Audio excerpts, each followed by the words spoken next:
Значи, оваа година се одржуваат Бадниковите побрки 7-ми поред. Сме навикнале дечињата да ги гледаме по нашите улици.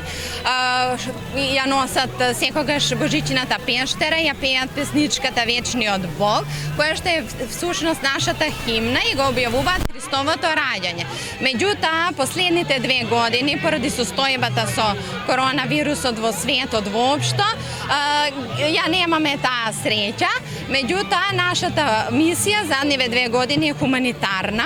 Значи, имавме поставено кутии за донации, за што ќе ви по-конкретно каже Сања.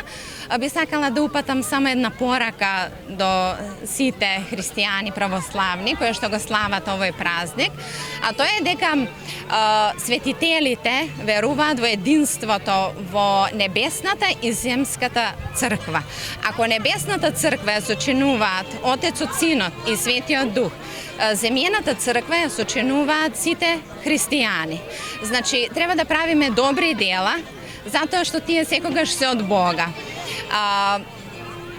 Треба да се почитуваме, да не се разидуваме и бремето на едниот да го носиме заедно, не ставајќи го едниот пред другиот, како што тоа го правеле впрочем и Христовите ученици за многу години празникот.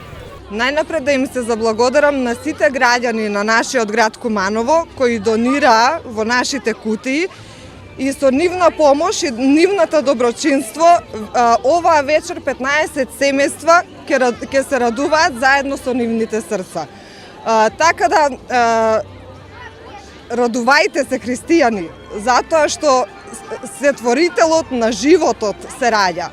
Нека вечниот Бог е секој ден од годината во вашите срца, не само на овој ден. Честит Бадник на сите и среќни божични празници.